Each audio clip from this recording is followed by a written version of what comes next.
स्वामीनाथ जायसवाल जी, सवाल कांग्रेस पार्टी से ज्यादा इसलिए क्योंकि जिस तरीके से आज हरियाणा में बीजेपी ने सेलिब्रेट किया है, जिस तरीके से इस जीत का जश्न मनाया है, बीजेपी का कॉन्फिडेंस ऐसा लग रहा है कि लोकसभा चुनाव के बाद जो गिरा था वो वापस अपनी जगह पर आ गया है।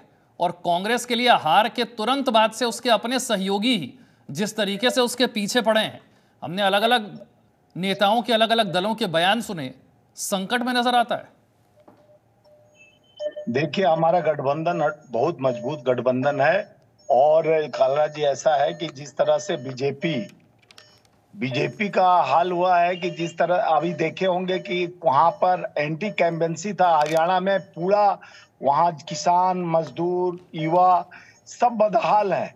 और उसके बाद जिस तरह से वहां आप लोग पूरे चैनल और आईबी रिपोर्ट से लेके भाजपा के लोग भी सर्वे किए थे, वहां लोगों को गांव में घुसने नहीं दिया जा रहा था भारतीय जनता पार्टी के लोगों को।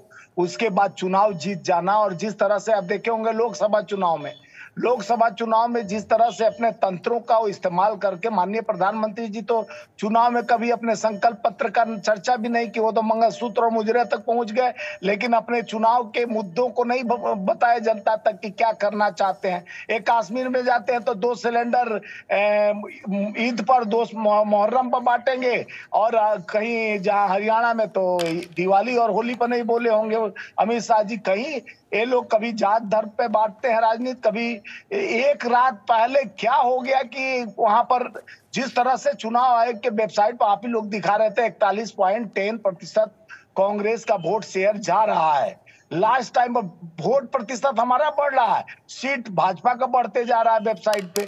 अंतोगत्वा जो स्लोक कर दिया गया जिससे कई त्रुटियां आई जो चुनाव आयोग को लिखकर हम लोगों ने दिया, चुनाव आयोग के यहाँ शिकायत किया, लेकिन वहां तो अंधेरी रंगेरी चौपट राजा, जहां सारा चीज जैसे देखिए उत्तर प्रदेश के वहां का चुनाव एक सीट का घोषणा नहीं किया गया अयोध्या के पास का, और 9 सीटों का किया गया उपचुनाव में, तो वहां पर तो आप ये कह रहे हैं हरियाणा का चुनाव आप हारे नहीं हैं, इलेक्शन कमीशन ने गड़बड़ की, आप ये कह रहे हैं?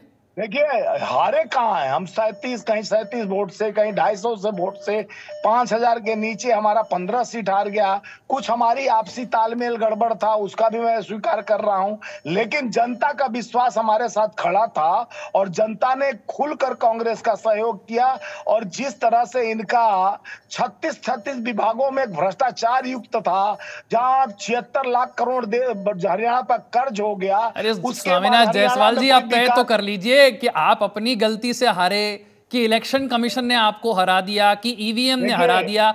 आपकी बातें तो दोनों तरफ चल रही हैं।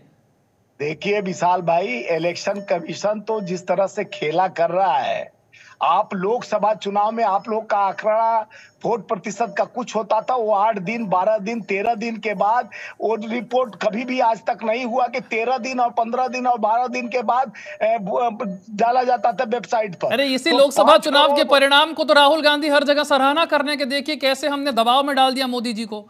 अभी आप लोकसभा चुनाव के नतीजे पर सवाल उठा रहे हैं। नहीं विशाल भाई, वो दबाव नहीं है, चुनाव जनता ने परिवर्तन पर दिया था। मैं वही तो कह रहा हूं स्वामीनाथ जी, आप जिस चुनाव परिणाम को इतना अच्छा बता रहे हैं लोकसभा का, उसी पर आप इलेक्शन कमीशन पर सवाल उठा रहे हैं, फिर हरियाणा वाले पे आप कह रहे हैं।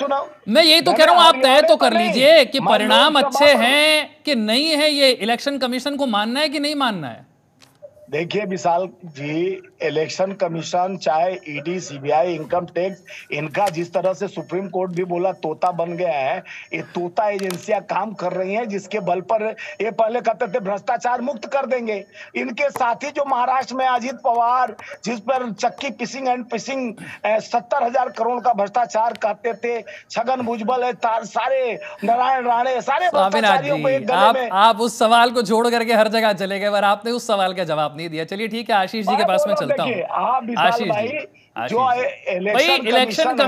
इलेक्शन कमीशन आपकी वजह से डाउट में है। हमारे विचार से इलेक्शन कमीशन निष्पक्ष काम नहीं कर रहे हैं। ठीक है, उसे साबित कैसे करेंगे सर? उसे साबित कैसे करेंगे?